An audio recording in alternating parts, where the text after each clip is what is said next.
Hello everyone, very welcome to Exambee. I am Chandra Prakash Joshi. और अब definitely मुझे लगता है कि अब आप तैयारी कर रहे होंगे न्यू ईयर की। कुछ तो अच्छा रेजोल्यूशन लेना है 2025 के लिए। एक स्टोरी शेयर करता हूँ। एक राघव नाम का बच्चा है, एक गांव में रहता है। उसके पास इतने पैसे नहीं है, माँ बाप पुअर हैं, इतने पैसे नहीं है कि वो जाके स्कूल में पढ़ाई कर सके। तो वो एक गुरुजी को मिलता है और उनसे पूछता है, राम काका आप मुझे बताइए कि मैं कैसे पढ़ाई कर सकता हूँ। तो वो बताते हैं कि देखो बेटा, स्कूल में ही केवल पढ़ाई नहीं होती है। पढ़ाई करने के लिए तो आपको किताबें चाहिए और आपको गाइडेंस चाहिए उन लोगों की जो आपको सही डायरेक्शन दे सकते हैं। आपको सेल्फ स्टडी करनी होगी और आप इस तरीके से आप अपना करियर बना सकते हो। राघव जैसे लाखों करोड़ों लोग देश में, हमारे देश में और डेफिनेटली दुनिया में भी अपनी मेहनत के दम पे, अपने हार्डवर्क के दम पे सफल होते हैं।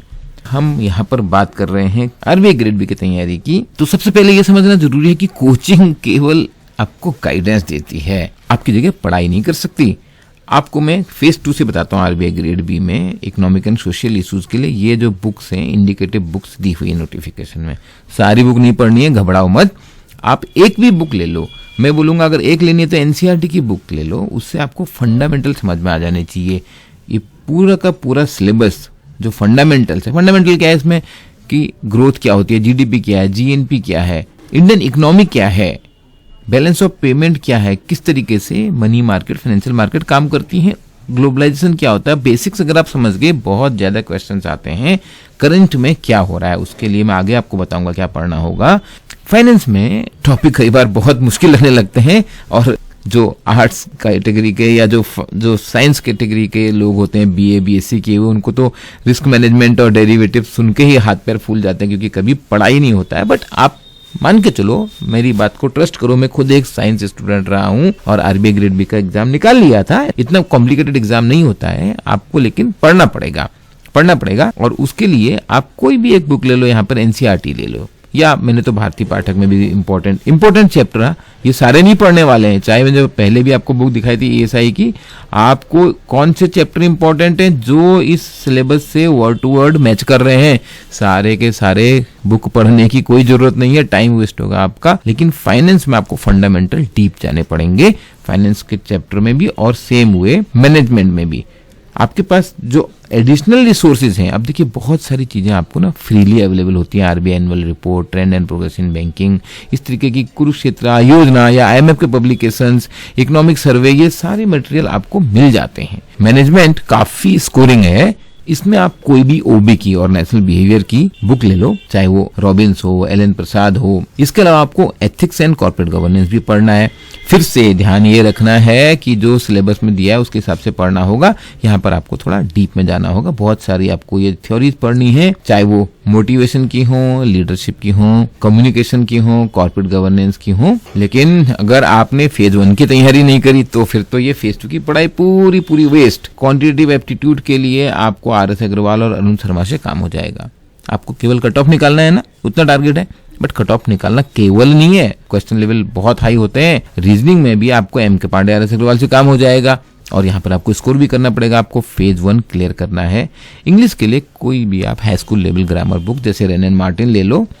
ऑफ कोर्स उसकी गाइड के साथ साथ उसकी आंसर की भी आती है, आप उसको प्रैक्टिस करो, उससे आपका फेज 1 का इंग्लिश हो जाएगा। और जनरल अवेयरनेस के लिए ये आप याद रख लो, गुरु मंत्र है ये, बीपीडिया। ये देखिए एग्जाम बी की वेबसाइट पे जाओ, आप फ्रीली डाउनलोड कर सकते हो। यहाँ पर आपको डेली आप डाउनलोड कर सकते हो, वीकली और मंथली आपको ये मिल गया समराइज बुलेटिन। आप इसको ऐसे डाउनलोड कर लो तो आपको मंथली बीपीडिया में, ये नवंबर का डाउनलोड है, आपको ऐसे पूरा इंडेक्स किया हुआ आपको टॉपिक वाइज मिलेगा। ये सबसे बढ़िया मटेरियल है अगर आप आरबीआई ग्रेड बी की तैयारी कर रहे हैं या रेगुलेटरी बॉडीज की तैयारी कर रहे हैं, क्योंकि आपको न्यूज आइटम तो मिलेंगे ही मिलेंगे, इसके साथ साथ आपको मिलेगा लर्न अलोंग, जैसे कि प्रेसिडेंट, हेडक्वार्टर्स, बहुत इंपॉर्टेंट है ये। बीपीडिया तो सबसे इंपॉर्टेंट रिसोर्स है और फ्रीली अवेलेबल है। इसके अलावा आप मिनिस्ट्री की वेबसाइट पर जाइए, बहुत सारे क्वेश्चन आते हैं आरबी ग्रेड बी में related to the government schemes.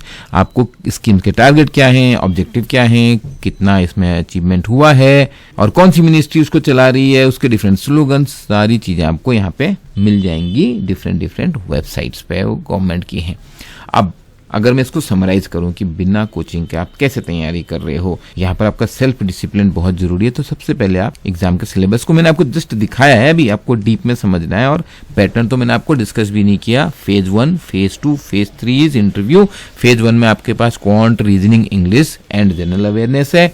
कितने कितने क्वेश्चंस होते हैं, कितना टाइम होता है, निगेटिव मार्किंग कितनी है, कितना डिफिकल्टी लेवल होता है, आपको ये अच्छे से समझना होगा।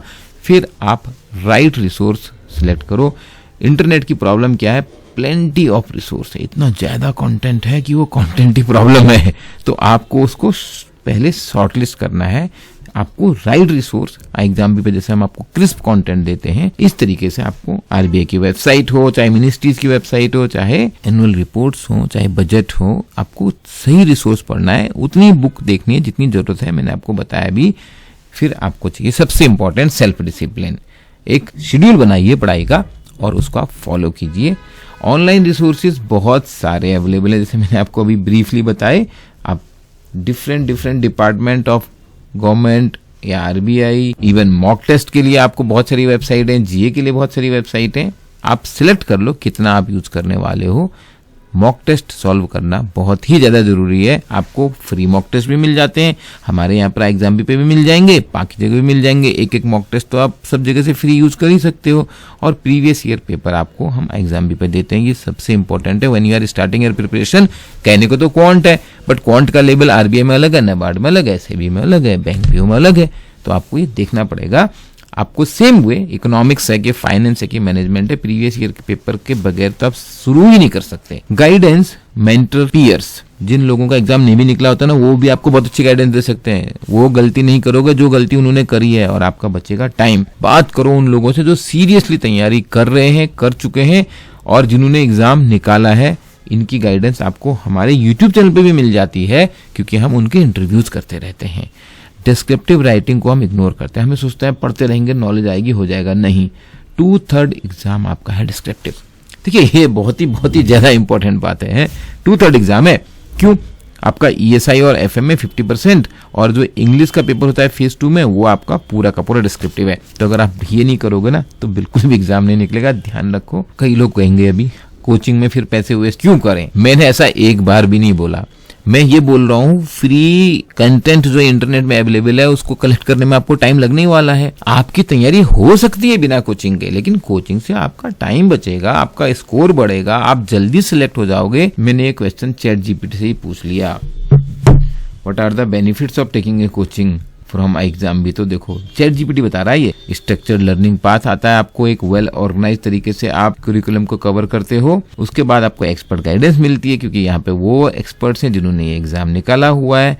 कॉम्प्रिहेंसिव स्टडी मटेरियल मिलता है, हाई क्वालिटी वीडियोज मिलते हैं, डिटेल्ड स्टडी नोट्स मिलते हैं, प्रैक्टिस क्वेश्चंस मिलते हैं, और मॉक टेस्ट मिलते हैं रेगुलर, बिल्कुल रियल एग्जाम जैसे, जिससे आपका टाइम मैनेजमेंट, मैंने बताया था ना पिछले वीडियो में, स्ट्रेस मैनेजमेंट, टाइम मैनेजमेंट, ये स्किल्स बिल्ड करना बहुत जरूरी है एग्जाम निकालने के लिए।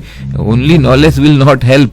और लाइव डाउट क्लैरिफिकेशन सेशंस होते हैं, आप अनम्यूट करके अपना कैमरे को भी ऑन कर सकते हैं, आप बात कीजिए फैकल्टी से। आपका 1-on-1 सेशन भी होता है जिसमें आपको पर्सनलाइज गाइडेंस मिलती है। और करंट अफेयर्स तो मैंने आपको अभी दिखाया ही, कभी भी आप इन वीडियो को पढ़ सकते हैं अपनी कन्वीनियंस के हिसाब से, नोट्स को भी कभी भी पढ़ सकते हैं, कोई आपको दिक्कत नहीं है। अगर आपकी कोई लाइव क्लास मिस हो रही है, आप बाकी स्टूडेंट जो आपके साथ हैं सिंसियरली तैयारी कर रहे हैं, उनके साथ जो मोटिवेशन मिलता है, जो लर्निंग मिलती है पीयर ग्रुप की, वो भी है। और इंटरव्यू प्रिपरेशन तो डेफिनेटली उन लोगों से मिलती है जिन लोगों ने ये एग्जाम निकाला है, जॉब भी किया हुआ आरबीआई में, तो डिफरेंट लेवल का एक्सपीरियंस है। सबसे इंपॉर्टेंट है एक्चुअली सेल्फ डिसिप्लिन। अगर आप कोचिंग ले भी लोगे ना, तो पढ़ाई तो आप ही को करनी है। सेल्फ स्टडी और कोचिंग एक दूसरे के अल्टरनेट नहीं है। कोचिंग में भी सेल्फ स्टडी ही करनी है, but you have a guidance. अगर आपको लगता है आपको गाइडेंस की जरूरत है, 2025 को आप वो साल बनाना चाहते हो जहां आप अपने करियर की दिशा बदल दोगे, तो ये अपॉर्चुनिटी है इस समय आपके पास। You can embrace exam learning experience. आपको वीडियो अच्छा लगा, प्लीज लाइक कीजिए, शेयर कीजिए, चैनल को सब्सक्राइब कीजिए। We are here to make your job preparation 50% faster. आपके कोई प्रश्न है, आप प्लीज कमेंट में पूछिए। I wish you all the best.